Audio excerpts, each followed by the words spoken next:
Imagine walking into a convenience store and finding gourmet ramen, freshly made sushi, and artisanal coffee. Now, what if I told you this wasn't some high-end market, but your local 7-Eleven? That's right.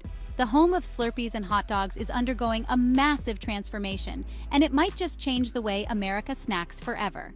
But here's the kicker. This convenience store revolution isn't coming from America at all.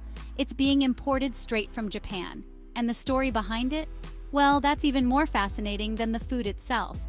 Welcome to the hidden world of 7-Eleven economics, a tale of bankruptcy, cultural clashes, and a multi-billion-dollar bet on the future of fast food. By the end of this video, you'll never look at your corner store the same way again. Let's start at the beginning. The year is 1927, and a small ice company in Dallas, Texas, decides to start selling milk, bread, and eggs alongside their blocks of ice. Little did they know, this humble shop would grow into a global empire with over 77,000 stores worldwide. But the road to success wasn't smooth. 7-Eleven went bankrupt not once, but twice. First during the Great Depression of the 1930s, and again in 1990 when it was drowning in debt. That's when something unexpected happened. A Japanese company called Ito Yokado swooped in and bought a majority stake in the struggling American chain. Why? Because they'd been running 7-Eleven stores in Japan for over a decade, and they saw massive untapped potential. Here's where things get really interesting. The Japanese owners took one look at American 7-Elevens and essentially said, "You're doing it all wrong." You see, in Japan, 7-Eleven wasn't just a place to grab a quick snack or fill up your gas tank. It was a finely tuned retail machine, powered by cutting-edge data analytics and a laser focus on fresh, high-quality food. Japanese 7-Elevens were restocking their shelves multiple times a day, based on real-time sales data, weather forecasts, and even local events. They knew exactly what would sell, when it would sell, and to whom. Meanwhile, American stores were lucky to get 2 deliveries a week. When the new owners started digging into the numbers, they found something shocking. In some US stores, 40% of products were selling less than 1 unit per month. That's right, almost half the inventory was just collecting dust. This is where our story really takes off. The Japanese owners set out to completely overhaul the American 7-Eleven experience, bringing their data-driven approach and food-centric model across the Pacific. But here's the million-dollar question. Would it work? Could they convince Americans to see 7-Eleven as more than just a place for lottery tickets and late-night snacks? The challenge was enormous. American 7-Elevens were typically larger and often attached to gas stations.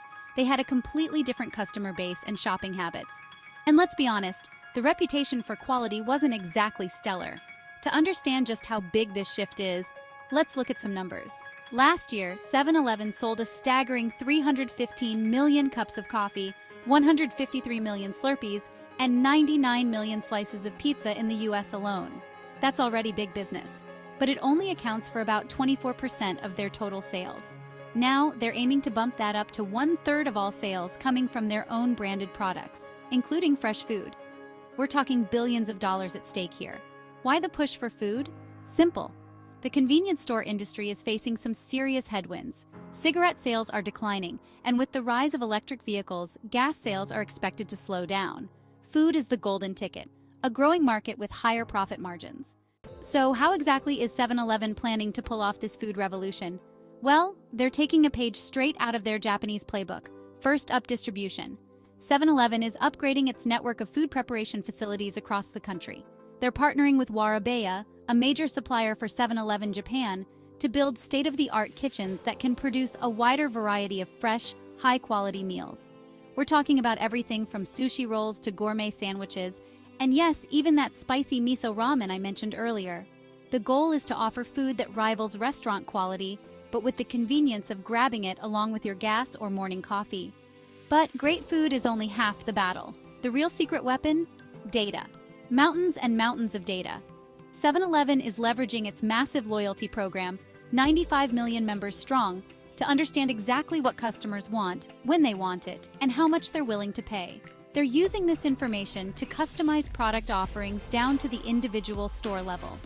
Imagine walking into a 7-Eleven and seeing a digital screen that changes its advertisements based on the time of day, weather, and even your personal purchase history. In the morning, it might tempt you with a fresh pastry and coffee combo. By afternoon, it could be showcasing a new energy drink or healthy snack option. This hyper-personalized approach extends to their rapidly growing delivery service too. Fun fact, delivery orders tend to be twice as large as in-store purchases, making them incredibly profitable for the company. Music becomes more contemplative. Now, you might be wondering, will all of this actually work? Can 7-Eleven really change its image and become a go-to spot for quality meals? It's a fair question. The convenience store landscape in America is vastly different from Asia, where these stores are often seen as exciting destinations for new and trendy foods. But here's something to consider. Consumer habits are changing. More people are looking for quick, convenient meal options that don't sacrifice quality. The pandemic accelerated this trend, with many discovering the joys of elevated takeout and delivery.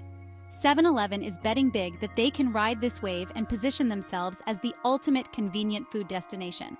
They're not just competing with other convenience stores anymore. They're going after fast food chains, coffee shops, and even some restaurants. So, what does all this mean for you, the consumer? Well, in the coming years, you might find yourself surprisingly tempted to grab dinner from the same place you fill up your car. You could discover that your local 7-Eleven now offers fresher, healthier options than the fast food joint down the street. And who knows? Maybe one day, telling someone you got your sushi from 7-Eleven won't raise eyebrows, but instead prompt them to ask, "Ooh, which kind did you get?" Music fades. The transformation of 7-Eleven is more than just a business story. It's a fascinating case study in cultural exchange, the power of data, and how even the most established brands can reinvent themselves. As we wrap up, I want you to consider this. The next time you step into a 7-Eleven, take a moment to look around. You might just be witnessing the future of fast food taking shape right before your eyes. This is the new economics of 7-Eleven, a high-stakes gamble that convenience and quality can go hand in hand. Only time will tell if they can pull it off, but one thing's for sure, it's going to be one delicious experiment to watch. Closing music. So what do you think?